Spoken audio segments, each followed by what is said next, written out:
শেষ।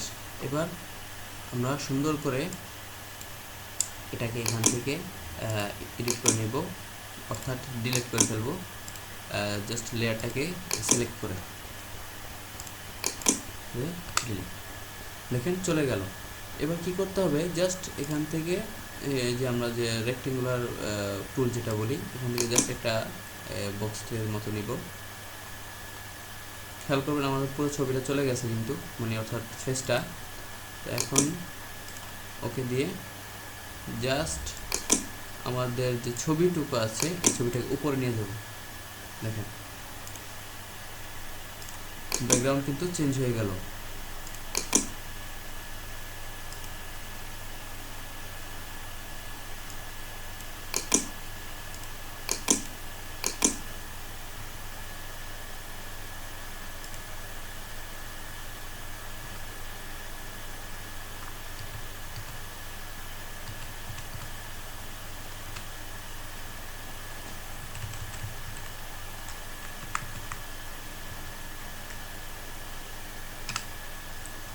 আচ্ছা, তো যাই হোক, এবার শেষ। এবার জাস্ট কন্ট্রোল শিফট অল্টা ধরে তিনটা লেয়ার ক্লিক করে জাস্ট কন্ট্রোল অল্টা চাপ দিয়ে এটাকে এখান থেকে এখানে নিয়ে আসবো।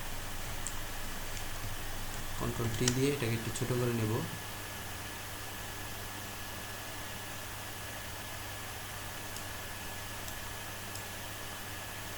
অনেক বড় হয়ে আছে।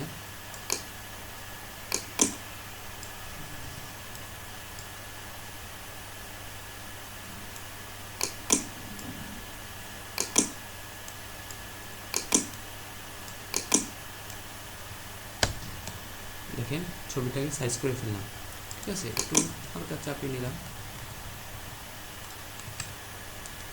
তো এবার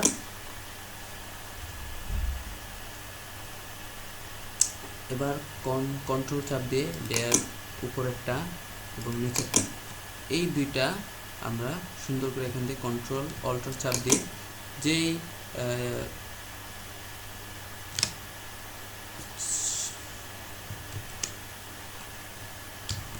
আচ্ছা, এবার ছবিটা আমাদের এডিট করা শেষ। এবার এটাকে আমরা সেভ করে নেব, কন্ট্রোল এস দিয়ে সেভ করে নেব।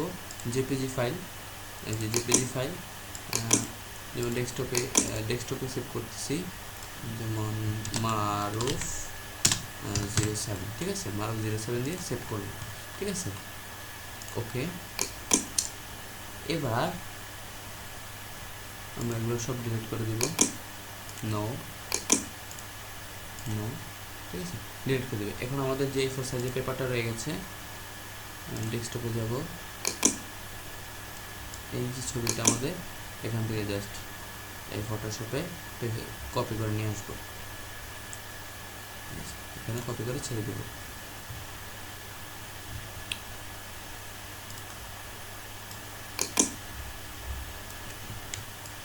কন্ট্রোল অল্টা চাপ দিয়ে আমরা এভাবে পাশাপাশি চারটা যে কয়টা ছবি ইচ্ছা হয় নিয়ে নিলাম, ঠিক আছে। তারপরে যদি 8টা লাগে আমরা এইভাবে 8টা লেয়ারগুলো সবগুলো ইয়া করে মার্ক করে এভাবে যতগুলো ইচ্ছা হয় ততগুলো আমরা করতে পারব, যতগুলো ইচ্ছে, এভাবে 4, 5, 6, 7, 8 জাস্ট ক্লিক করে কন্ট্রোল অল্টা চাপ দিয়ে যে কয়টা ইচ্ছা সে কয়টা আমরা এভাবে কপি করে নেব। তো এভাবেই সহজে ব্যাকগ্রাউন্ড রিমুভ করে ফটোশপে